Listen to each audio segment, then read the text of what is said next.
This is Things Police See, First-Hand Accounts, with your host, Steve Gould.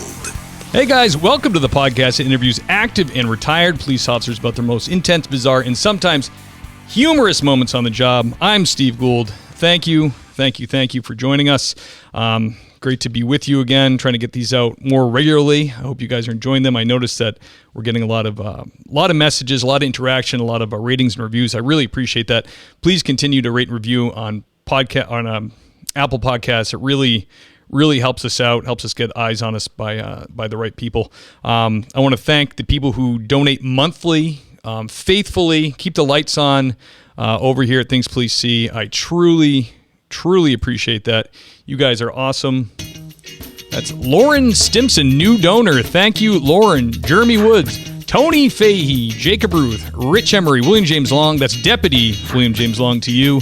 Samantha Harper, the great Gary Steiner, Richard Wilson, Scott O'Donnell, David Diaz, and Timothy Wright. Thank you. I love you. I'm in love with you. Thank you for keeping it going. We also have one-off donations that are happening pretty frequently, and I appreciate you guys also. It's great. Like I say, every time I have an episode, I have certain bills for the podcast and like this software and the website and some other things that have to be paid, and the money comes in and goes out. I don't have to worry about it. It's great. We have a sponsorship at the top of the show open right now. If you're interested, thank you to Hero Inc., our last sponsor, and that was a great relationship. So without further ado, I want to get to the big episode number 99. The big 99. We have a very special guest with us. This is a heavy hitter in the world of law enforcement. She did 12 years as a crime scene investigator for the Orange County Sheriff's Office in Florida. She received awards there alongside awards from the FBI. She's a published author in the Journal of Forensic Identification. Most recently, she is the host of Crime Scene Confidential, Investigation Discovery, all episodes streaming now on Discovery Plus. Without further ado, let me bring in Alina Burroughs. Alina, thank you for coming on. Hey, Steve. Thanks for having me. Oh, I'm really excited to have you. This is really a lot of fun, and like we chatted a little bit before we went on, you will be the first like law enforcement adjacent specialty that we've had on, which is awesome. It's really cool. Breaking boundaries on episode 99. Absolutely, 100%. I have to ask you, how do you go? I mean, I know people are going to want to know this. How do you go from crime scene investigator to hosting a television show on TV? So the path actually makes a lot of sense. When I was a crime scene investigator, I was also teaching college. I was teaching forensic science at the college level. I did a lot of public speaking and a lot of teaching at the state attorney's office. So I was constantly in front of a lot of audiences, a lot of public speaking gigs. And when you're in front of a lot of people, teaching forensic science topics is kind of a natural transition. I think I had a lot of the right people in the right audiences, and teaching people forensic science is my passion. And this is just a great way to continue teaching people about forensic science on Crime Scene Confidential. Yeah, it absolutely is to reach a lot of people. So basically you became an expert in your field, and how I've seen that happen is people ask like, who's the person to talk to in this field? And they say, yeah, eventually Alina Burroughs started coming up, and you worked huge cases like Casey Anthony and the Pulse nightclub shooting. That was on your resume, and then before you know it, here you are. So did you leave CSI work to become a professor, or were you doing it at the same time? Simultaneously, right? So simultaneously, I was in crime scene because, as most law enforcement knows, you don't get into it for the money. Yeah, 100%. There's not off duty for civilian employees. So like a lot of the sworn employees would, be doing off-duty work. Police officers could do off-duty work, doing security details and doing traffic details. Right. But when you're a crime scene investigator, you make the same crappy pay, but you don't have the opportunity to do off-duty to make up that money. So my off-duty was teaching college. So I was doing crime scene and teaching college to try to make up some of the money so that I didn't have to choose between eating and paying rent. God bless you. Yeah, I never even thought about that. That's true. I mean, I work at a small department in Massachusetts now, and I make almost my salary in details. I mean, you have to, otherwise you can't live. But yeah, that makes a whole lot of sense. So, do you come from a big law enforcement family, or were you the first one to get into this? Yeah, so my father is actually an industrial organizational psychologist, which doesn't sound like Whoa. it would be law enforcement related, but it is. So industrial organizational psychologists are actually the ones that design the promotional tests that law enforcement officers go through. So, when they get the announcement, we're testing for corporal or we're testing for sergeant or lieutenant, and you Sure. have to go and take the annoying test that, decides who's going to get promoted. It's an industrial organizational psychologist that designs those tests. So police promotion was the family business.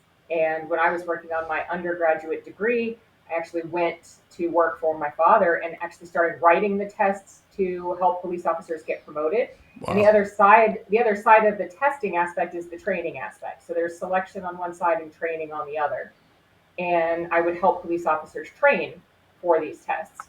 How do you prepare for them? How do you do these employee coaching exercises? How do you, get ready to do the oral board? How do you get ready to do these? That's a whole cottage industry.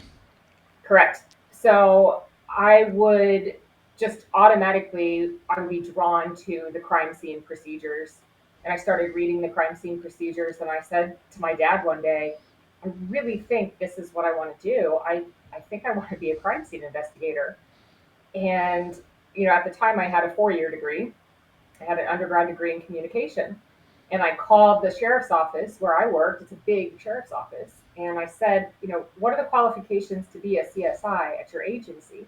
And they said it's a 6-year requirement. You need 6 years of experience or a 6-year degree or some type of combination of those. And I didn't have that. So the only way that I was going to get my foot in the door at that agency was to get a master's degree.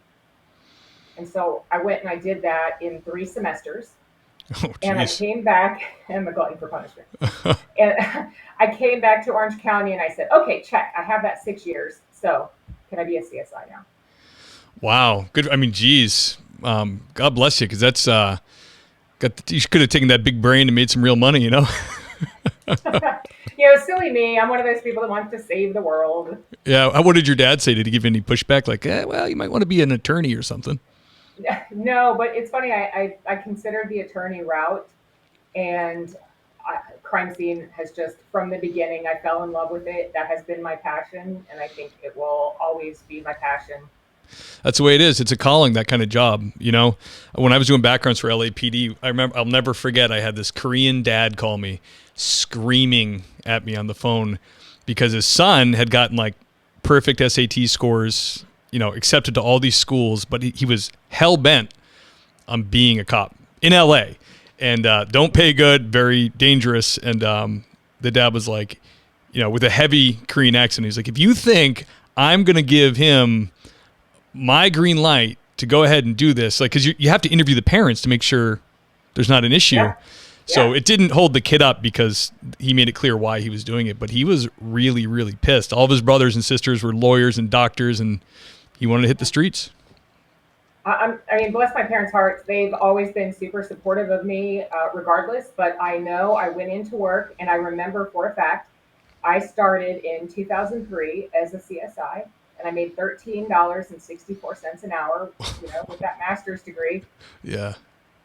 And, honestly, I worked there 12 years and I graduated and I didn't make a whole lot more than that. So, we go to work and you bust ass, and sometimes you work 17 hours a day, and, we're exposed to people living the worst imaginable days of their life, day after day.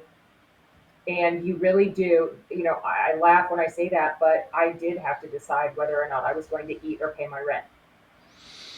That's crazy. Yeah, that is insane. I mean, with CSI, some people, it varies across the country. It's not a standardized thing. Like, I work in a small place. When you work in a small place, you might not have your own dedicated CSI team, so we'd have to, field out to a bigger agency or the state, or Massachusetts is not big into the county. The sheriffs here don't have they don't patrol, but we might call the state to come in to help us, Yeah. and they have crime scene investigators that would come in and process the scene for us. So in other words, where you're working in Orange County, Florida, I mean, that's very busy, big enough to necessitate CSIs to be full time. So you're not like, when you're on patrol, you're going to go to traumatic stuff here and there.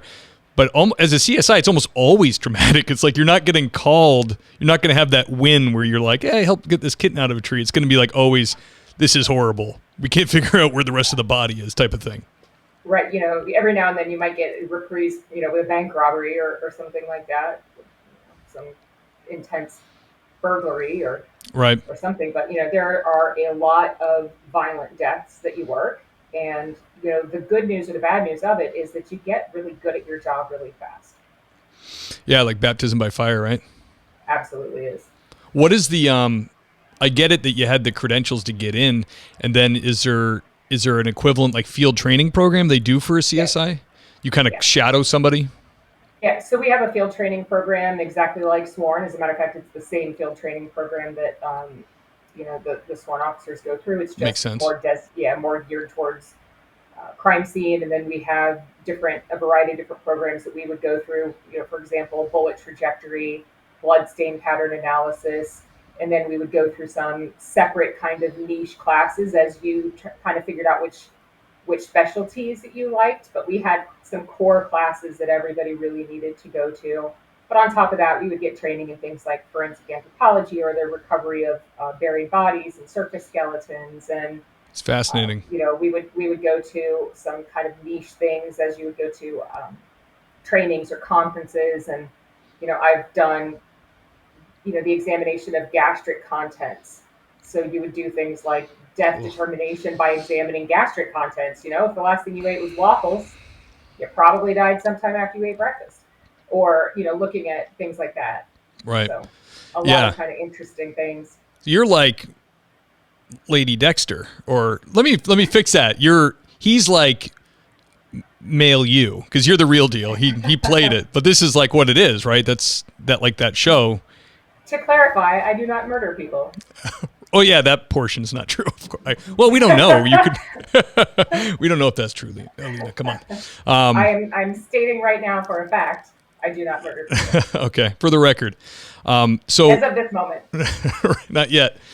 If like when you get on, were there moments when you're field training and they're like, you're brand new and you're going to like something bad, and your trainer's kind of like, let's see how she handle. Like they're kind of giving you like testing the metal, see is she going to pass out type of thing. Oh, 100% they do that because they want to make sure that you can handle the things that you're going to see. And from the beginning, I mean, I remember being on these scenes when it was winter in Florida, and it's still quite warm here. But we had a decomposing body in the middle of a field, and it was quite cool. And we had a maggot mass that was producing quite amount of heat as the body was decomposing. Sure. So they're like, bring the rookie, right? Let's see how she's going to handle this. And they're thinking that I'm going to be like, over in the corner, like gagging. And I was like face forward going, oh my God, you can see the steam coming off the maggot mound. And they were like, oh yeah, she's going to be fine. She's good. They're like, yeah, no problem. We're good. Oh, that's it is a gift, that kind of tolerance for that, because when I first started like 15 years ago, I was just at the tail end of it, but they made a point. They either when you're in academy or when you're new, they would make you go to an autopsy. Yeah. Just recruits. So these aren't people that express interest in getting into your line of work. They're just recruits. So they stopped doing it at academy because you're not yet a police officer, and people were passing out. Like they were in their heads were like coconuts on the floor, because when you're a recruit, you stand there and then you're not going to tell anybody, I don't feel good. You just stand there and then you go, right. Whoop. So then they, at a certain point on patrol, you would go witness an autopsy, but then they kind of got rid of all of it. Cause I think they were like, this isn't like the 70s. Like we have people that specialize. Like why would a beat cop be standing there? What's he going to offer on the stand? And there's no point in, law enforcement hazing anymore. But what, I would encourage people to do is a body, first and foremost, is a human. And second of all, that is my biggest source of evidence. So we are, first and foremost, we are respectful. And then second of all, I do everything that I have to do to identify who that person is. So I've done skin degloving, where I have put that person's skin on my own hand to roll a fingerprint, and everyone's like, Oh "Oh, my that's, gosh. isn't it gross or isn't it disrespectful?" The most respectful thing I can do is bring identity to a person who doesn't have one, Yeah. so that I can end a family's wondering if their son or daughter or brother or sister, mother or father is missing, if they're coming home. Identity is the number one thing I can do to be respectful. And then that is what starts the investigative process, because we don't know where to go until we know who they are. Then we can backtrack and say, who were they? Who were they hanging out with? What is the motive? Everything starts with identity. Yeah. So, if I have to put their skin on my hand and ink and roll a print to do that, to get that identity, then I do it. Yeah. Period. Well, hey, their spirit's been ejected from the body. You're dealing with, the body now. So, wow. I didn't think you would say that, but that's incredible. I didn't even know you could do that. I really loved your quote from one of your episodes for the Casey Anthony interview when you said, "Can't always bring them back, but we can bring them home." That was great. I was like, that is really something you can, hang your hat on. That's beautiful. That was a great quote that you had there. Yeah, you really got. Did you work with people who that bothered? Like, or was everybody on the level? They were all.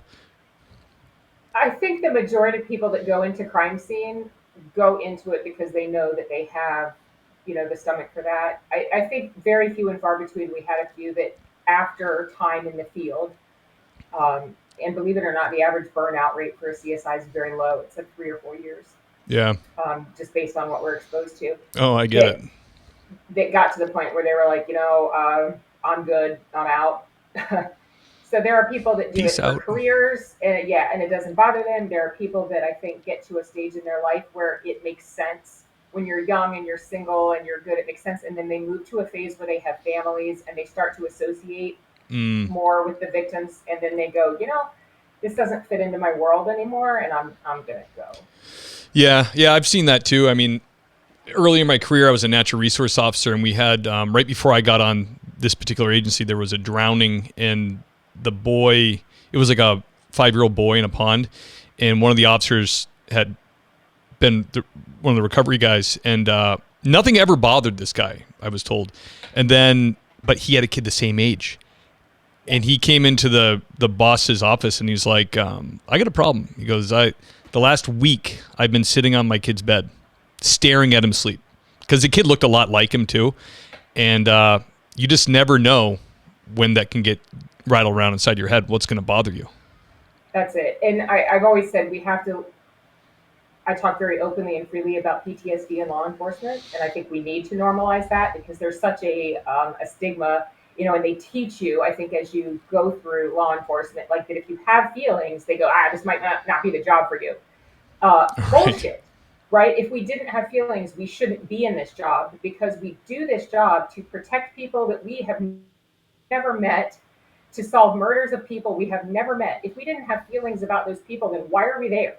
So, yes, we should have feelings about this. And that's all okay. It's all completely acceptable. Like, we should have It's those, we should normal. have them. It's normal, right? And to say that if you have those feelings that this is not the right job for you, it, that's that encourages mental illness, right? Yes. And we should be able to come home, back to our law enforcement families or our non-law enforcement families, and say, man, today really bothered me. I'd like to talk about it, and not be encouraged to just suck it up, right? Like Absolutely. and that's what we're encouraged to do. So, that's just one thing. But I do talk about that minute you have to separate yourself and not attached to the victim. You can't view them as your mother or brother or son or Mm. daughter, because that's a dangerous place, They, to they, go. they And say empathy can be your biggest tool or your biggest enemy. I literally just got back from lecturing about empathy as an investigative tool. And if you can do it, I think it's very overlooked. To be able to put yourself in the mind of not only your suspect, how they were feeling, what motivates them, as well as your victim. Would they have run, or would they have fought back? Would they have walked home alone? What are their behaviors? But it's a dark place to go to when you do that, especially for suspects. And to be able to empathize with families and the pain that they are feeling to motivate you into your cases. Empathy as an investigative skill is huge. Yeah. But a lot of law enforcement officers don't want to go there. Mm-hmm. We want to be able to shut the valve off and to say, I don't have feelings. Right. Yeah. Because we're afraid that if we open the valve, we're not really sure what's going to come out, and if we can shut it again. Yeah, I can remember when I first started, there was like a poster on the wall, and it was like, had an 800 number. It's like, oh, in case you start feeling feelings, there's a number. Those people will help you. So impersonal and cold. Like, who's on the other end of that? Who's on the other end of that? Then am I going to be in trouble now because I have anxiety? It's like, and everybody has that feeling. Like, if you call that number, they are secretly going to call your boss and be like, hey, LT, they have feelings. Yeah, he's crazy.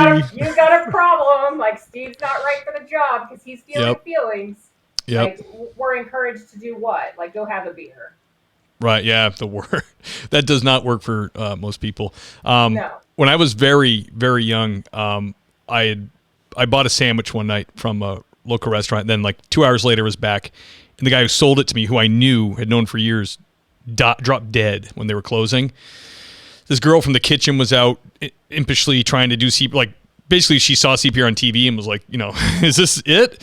And the eyes wide open, the mouth, and it so deeply disturbed me. It caught me off guard because I knew him, and luckily I was working that night with a really great sergeant, old salty guy, and later we met up, and he's like, "You look pretty green on that call." I'm like, "Oh, like a greenhorn, like new?" He's like, "No, literally, your skin was green." And he goes, "I wanted to tell you that because it's okay, and I've been there. That's okay." And I said, okay. I was like getting nervous, like he was going to I was in trouble. And he was like, he goes, it's not talked about a lot, but it's a $10 copay to get that off your chest. And a bunch of us have done it before. And that changed my whole trajectory in law enforcement, where I was like you said, it's okay to feel feelings. It's all right. It's not only okay, it's normal. Feel those feelings. And so, to be honest, that's a major theme and component of Crime Scene Confidential. And, you talked about seeing the interview, that I did when I sat down with Cindy. Crime Scene Confidential it's a new way of getting crime information that we have not seen before. So CSI came out in 2000. It's now 2022. And this is the first time that we have seen something different from the TV dramatization of the career of a crime scene investigator. Right. So the holograms, right? Beep, beep, beep, beep, beep. Yeah, and very rarely analyze fingerprints in the air. But 2000 was the first time that people knew that crime scene investigation was a job. They just thought like that's what beat cops did as part of their role. And in 2000, people went, wait a minute, that's a thing? Like, that's an actual role in and of itself. Right. It was great, but CSI brought that out, but it also really blurred the lines between what is forensic science and what's absolute bullshit, right? Right. So everybody was like, cool, but I don't know really what's real and what's not.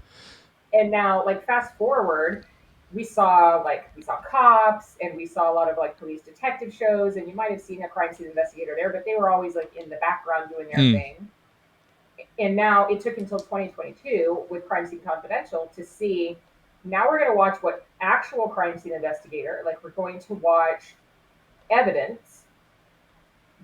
My passion for crime scene falls in the fact that it does not have an agenda.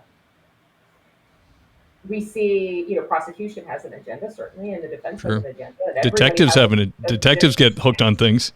They certainly do, right? Because they are motivated for the win, to close a case, and they get, I could talk for hours about confirmation bias. Evidence is the only thing that either it simply exists or it does not. Mm-hmm. And we look at the totality of it, and it tells us the story.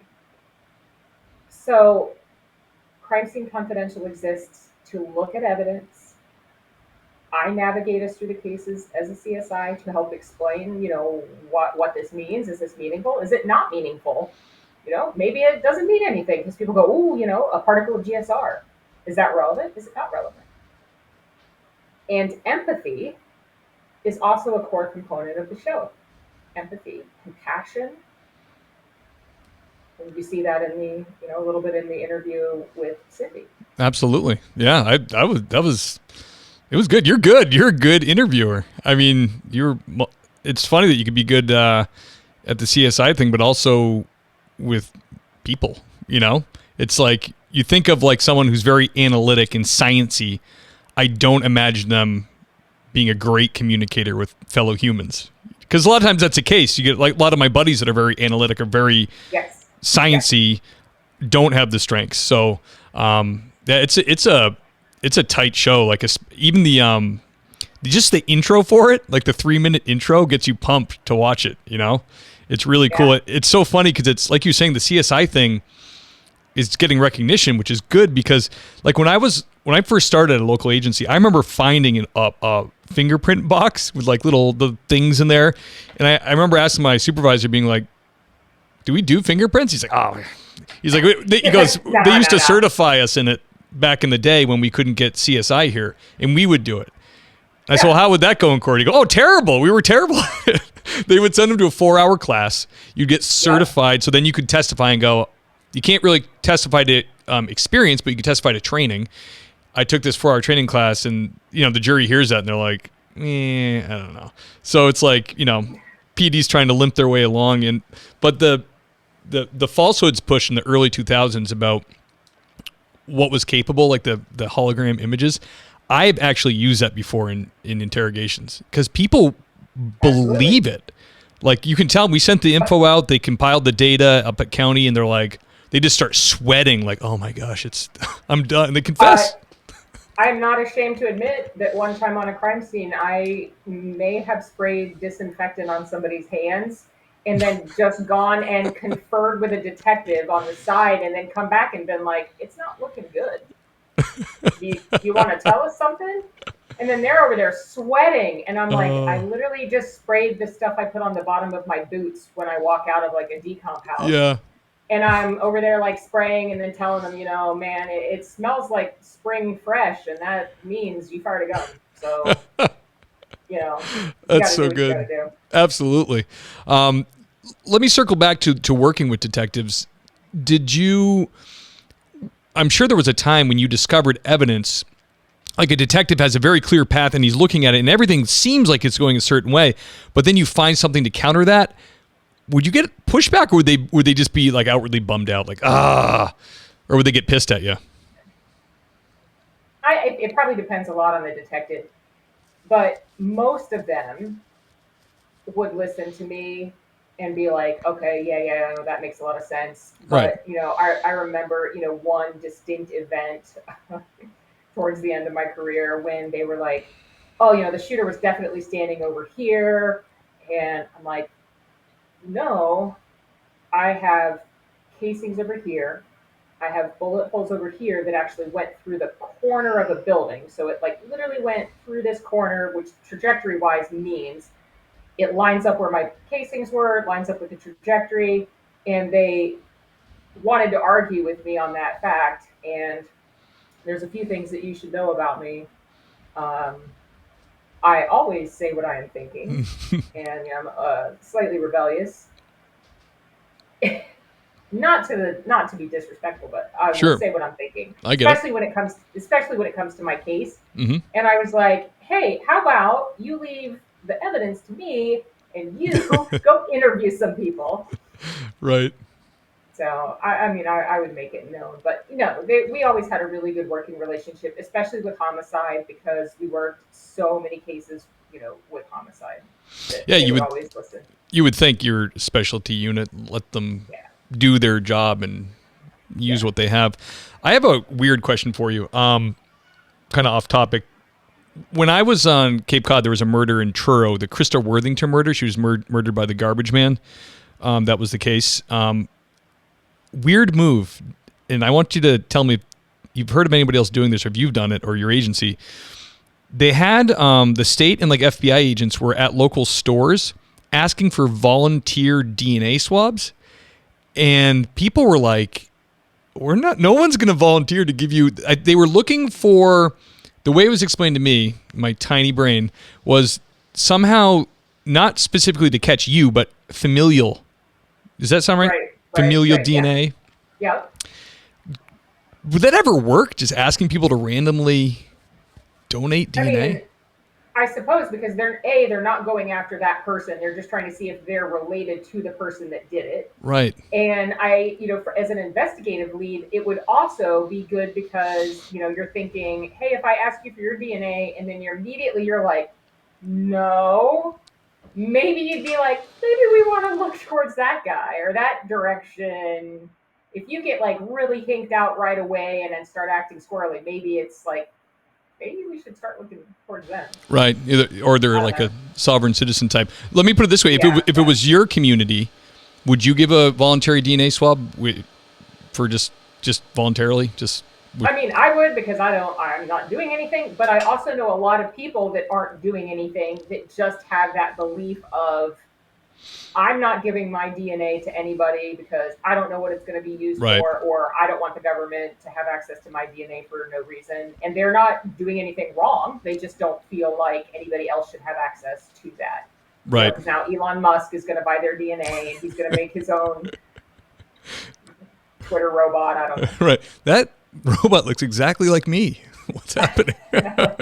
It's hosting a crime scene show in China. Yeah, wait a minute. Alina, can you bring us back to the beginning of your career, to the first serious crime scene you went to, and what that was like for you, like emotionally, like was it overwhelming, or how did you handle it? Yeah, so I got a nickname pretty early on. It had to have been in like my first week of field training, and my nickname was the Queen of Death because I got called to so many death investigations. We literally went from one to the next because when you're brand new, they want you exposed to as many things as possible. Sure. And I went from one thing to the next to the next. And I mean, I'm talking about some just crazy far out things. We had a homicide case where a dog was literally the dog had been bringing bones up for a while in like this rural area. Oh, and the guy was like, oh, cool. It's like a deer. Or he thought it was, a down deer or something until the very last day when he brought up the skull. Oh. And it had a bullet hole in the back of the head. And this guy was like, that is not a deer. I'm not a scientist, but that is not a deer head. Like, that's a clue. Right. So we had that. We had a case where it was like a sex trafficking case where these women had been kidnapped. They were being tied up. They were being tortured. Oof. And one had like escaped naked and still zip tied behind her back, running down the road. They were shooting at her as she fled, and they ended up hitting her, and she died like in a ditch on the side of the road, still zip tied with her hands, naked, and had been burned with like coat hangers and tortured, bound, tortured, all kinds. I mean, they caught up to her. They continued to shoot her when she was downed in the ditch. So we had multiple search warrants over town for the house where they had been torturing these women. Wow! Imagine that you're asleep soundly in your bed and that's going on. I always think of that.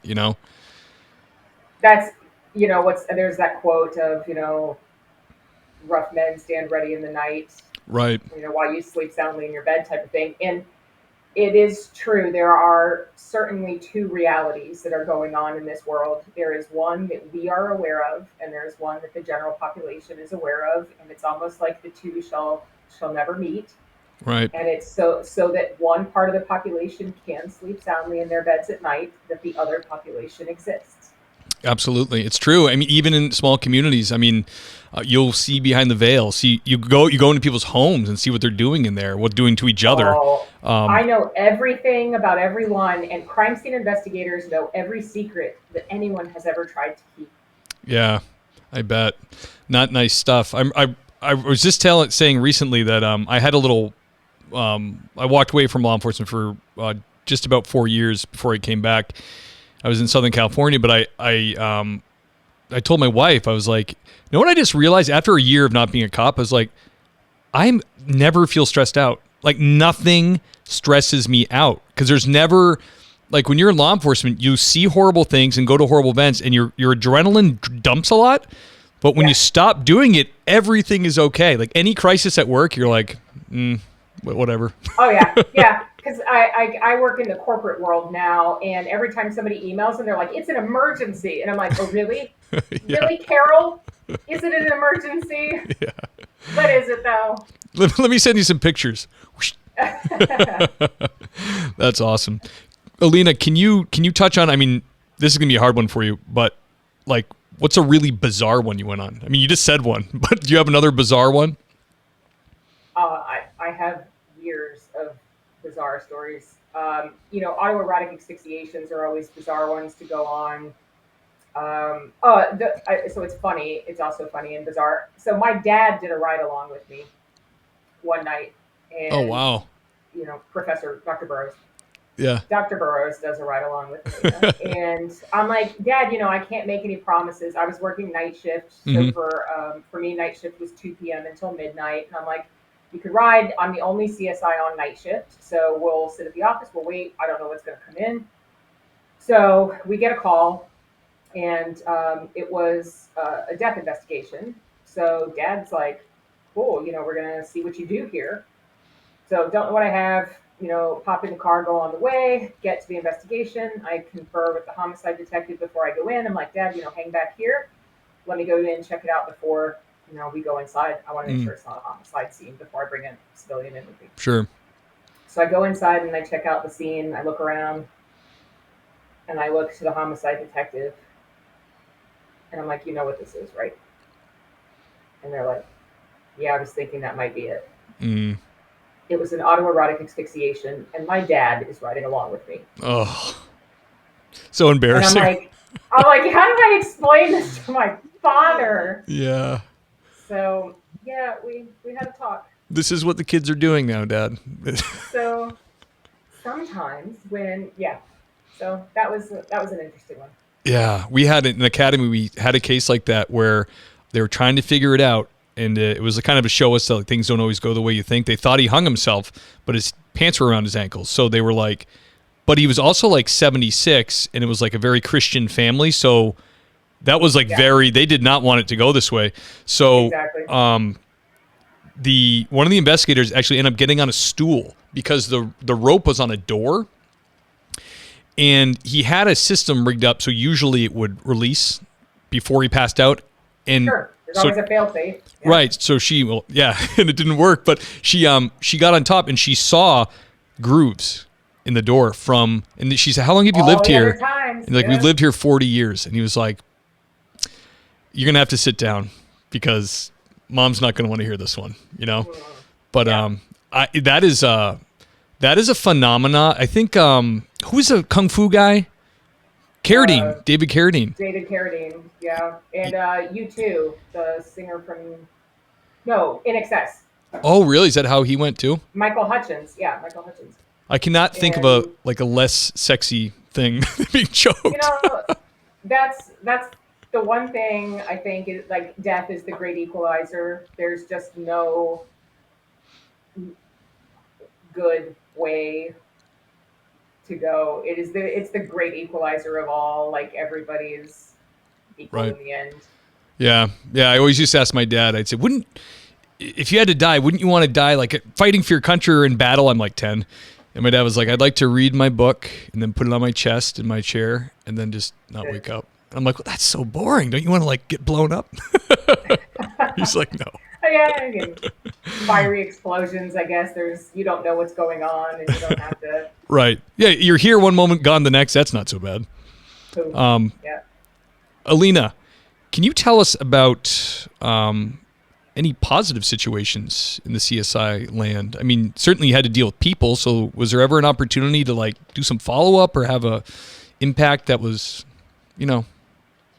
positive? So many. So, I mean, I would do every bit of it over again. There's the traumatic side of things, but there's so many positives too, because there is absolutely nothing like that feeling of I got them. Like this person is never going to hurt somebody else again, and that was me. Like I did that. Like that feeling that you actually made a difference.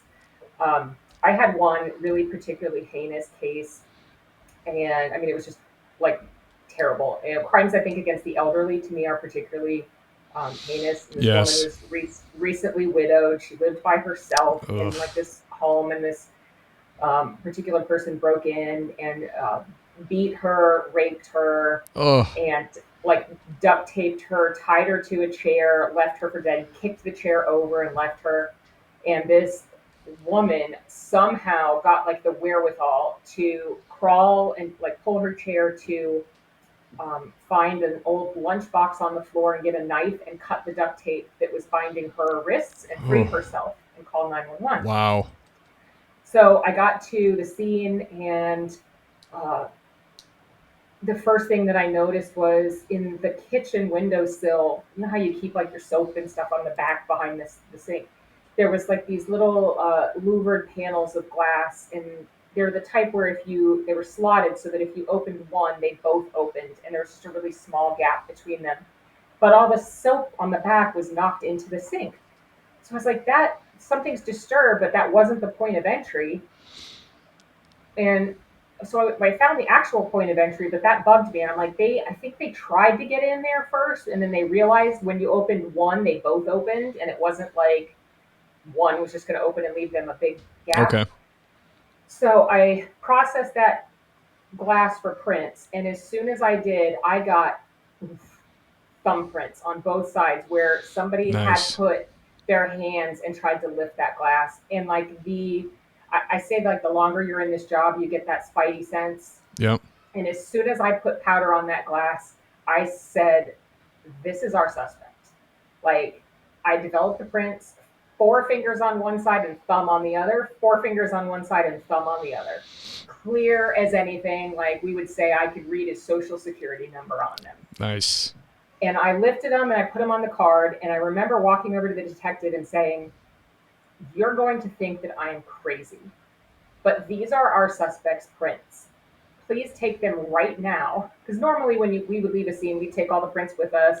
We'd go back to our desk and fill them out. And they'd go to our identification unit, like, Sure. maybe that day or the next day or whatever. I said, drive these right now to the identification unit because this is our suspect.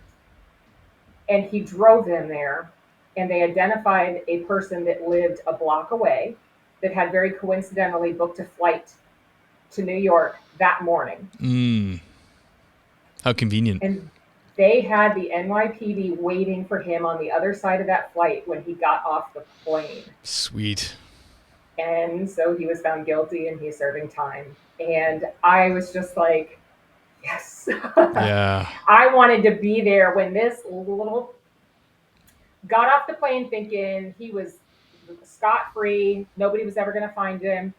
And to see the look on his face when they were waiting for him when he got off that plane. And he was bragging to his friends that he had gotten lucky that night.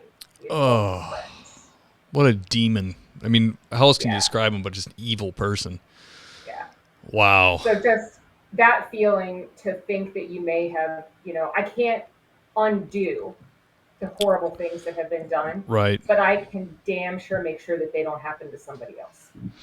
Yeah, that's awesome. Wow. So you get some wins once in a while. You get a win and keeps you going. That's it. Absolutely. Yeah. Alina, can I ask you a little bit about the Casey Anthony thing? I'm not going to get way into it because it's, you've talked about it. I'm sure you're sick of talking about it, but the episode is great. What really I thought was really interesting is when you got to sit down with Cindy, the grandmother. I thought it was great because to me, I was trying to think what you were thinking.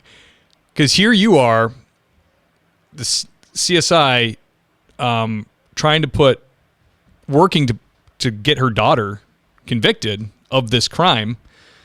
But also she kind of made that statement about the odor, so you kind of had to wonder, like, how is she going to is this going to be a friendly interview or is it going to get contentious? So were you a little nervous going into that? I was. So this was a very unique case in that everything that the crime scene investigators did to recover Kaylee could have potentially implicated Casey. So it's very unique in that capacity. Right. And the great thing about being a crime scene investigator is we aren't looking to put anybody away. I'm just looking to find evidence. Just the facts, ma'am. That's it. Right? I don't have an agenda. Right. I'm looking for whatever evidence supports whatever happened. But I don't know that she knows that because I was one of the faces that was continuously in that house.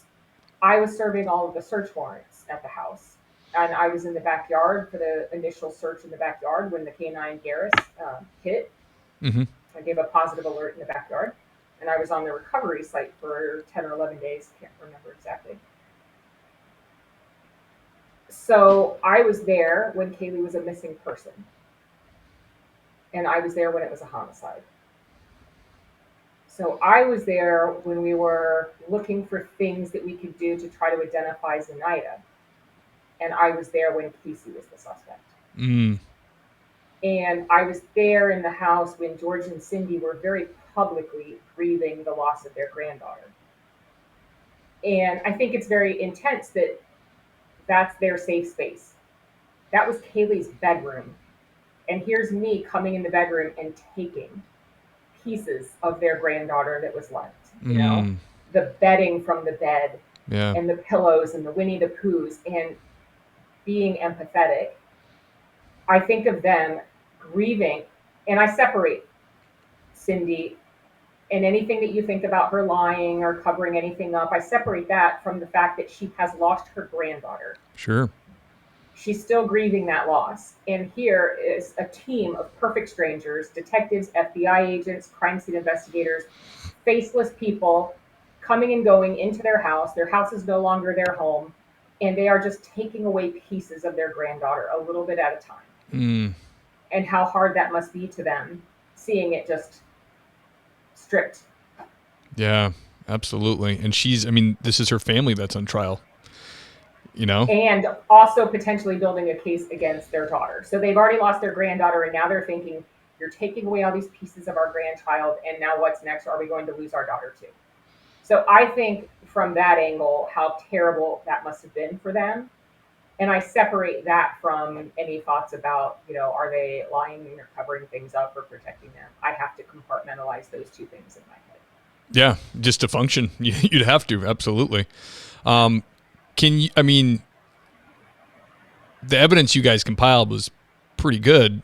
What is your overall opinion on this case? How do you feel about it? Can you share? If you can't share that, then that I understand.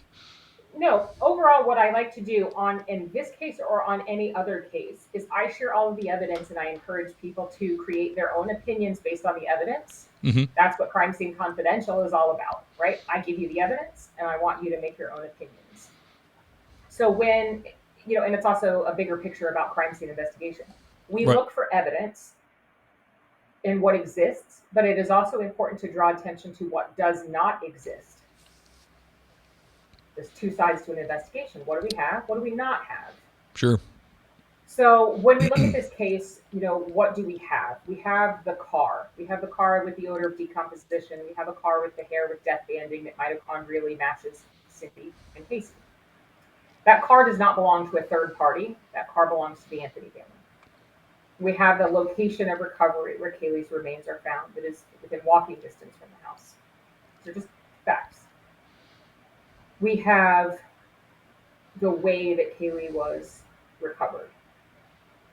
The clothing that she was wearing, we know to be clothing that was purchased and, that she had been seen in with the family. We have photos of her in family albums wearing the same outfit. Mm. So when a child is kidnapped or abducted, usually they try to put them in different clothing so that they can't be matched back to something that they were wearing with the family. She's wearing the same clothing that we know to be worn by family members, purchased by family members. The diaper is the same brand, lot design as diapers that are in the house. So we know those haven't been purchased in that 30 days that she's missing by somebody else on the run. duct tape and garbage bags that are the same Yeah. as those that are found in the house. So we don't have evidence of a third party involvement in this case. I processed the evidence that Casey packed up in an overnight bag when she was going to the nanny, as any parent would pack a bag to leave their child overnight, their favorite DVD, and their blow up mattress. And the only prints that I got were Casey's and Kaylee's. So I, again, don't have evidence of third party involvement. We don't So, have evidence of abduction. We don't have right. evidence of, a break-in at the house. We don't have evidence of break-in or kidnapping at any of Casey's residence or where she would stay. Right. And this is America. You can't just go, well, it seems like this is probably what happened. We need to have evidence that ties people to it solidly. Yes. And you can't give the jury everything. At some point, you're going to have to expect them to make a conclusion upon the evidence that is presented. Right.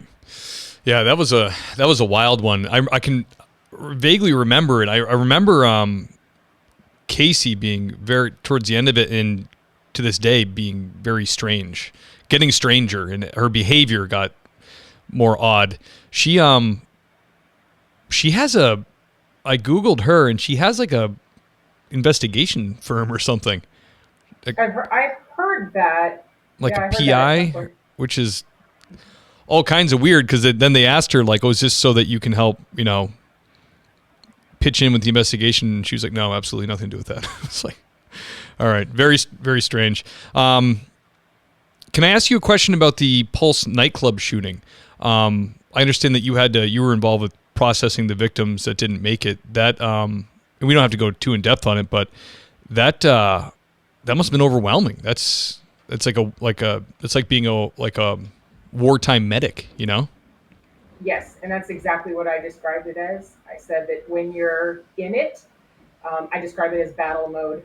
It's just you do it because it needs to be done, and then I think after you go through that, you go, "Wow, what did I just do?"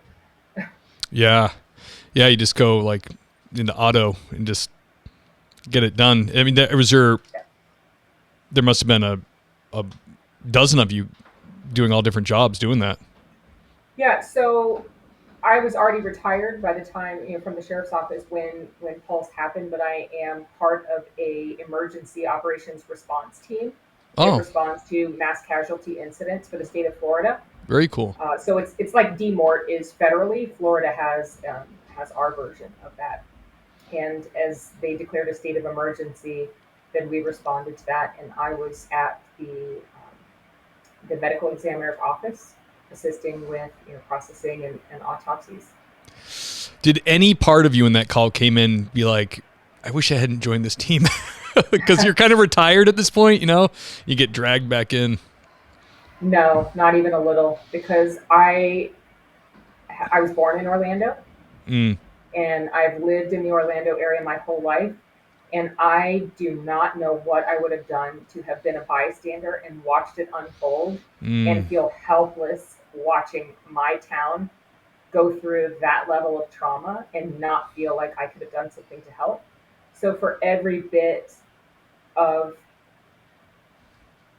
everything that I went through, it pales in comparison to the people that lost loved ones in that. Yeah. And I would do it all over again just to feel like I did something for my community. God bless you, Alina. I mean you're really putting yourself out there with that, especially being retired. I know most coppers, when they go, they're gone. They don't want any more of that stress. They don't leave their name on any lists. That's phenomenal. I got one more question for you, and it's a popular one. It's like the listeners love it. We have a lot of people getting into law enforcement or in academy right now. They're looking at what they can do for specialties and fields. And what would you give to the new guy or gal getting into law enforcement for advice, and maybe specifically in the crime scene field? Oh gosh. Don't do it. No. No. Definitely, I would say, follow your heart, and if this is something that you want to do it for the right reasons. And somebody very recently just asked me for my best advice to give a crime scene investigator, so I will give this piece of advice because I do feel like it is my best piece. stay in the scene. So when you're working a case, I've seen a lot of police officers on scene. They come into the scene and they look around and then they walk out, or they sit in their patrol cars and they take their notes, or they do something like that, or they, even if it's a decomp, right? Nobody wants to be inside smelling that, so they Sure. come in, they do as little as possible inside, and then they leave. Mm-hmm. Stay in the scene, because no matter how chaotic it is or how bad the smell is or anything else, the longer you are physically present in the scene, the more you are going to observe. You don't even realize, just by being physically present, just standing there, even if you're done taking your notes and you're on your phone, I don't care if you're TikToking or whatever, be physically present, because just standing there and looking around, you're going to see a bit of drywall dust that has settled on the surface of something and go, well, that's weird. And it's gonna cause you to look up and say, there's a bullet hole there that I didn't see before, because of that little bit of drywall dust that you saw settled on the surface of something. That makes a lot of sense. You're gonna see a little piece of copper jacketing that you hadn't seen before. You're gonna see a little flint, a little glimmer, a little bit of something that you hadn't noticed, but you're not gonna see it if you're not in the scene. That's great advice. So, Crime Scene Confidential, Investigation Discovery. It's streaming all the episodes right now. Yeah, so the best part I love now that. is that I love to binge. You can binge watch. You don't have to wait for them to come out. You can binge watch all 6 episodes. And the thing that I love most too is there's something different about everyone. You will see betrayals. You will see injustices. You'll see shocking deaths. You'll see something different about every episode. They will probably, some of them are frustrating, but frustration leads to action. Right. Awesome. I can't wait. And that's 1 season right now? Yep, season 1. All right. We're hoping for season 2.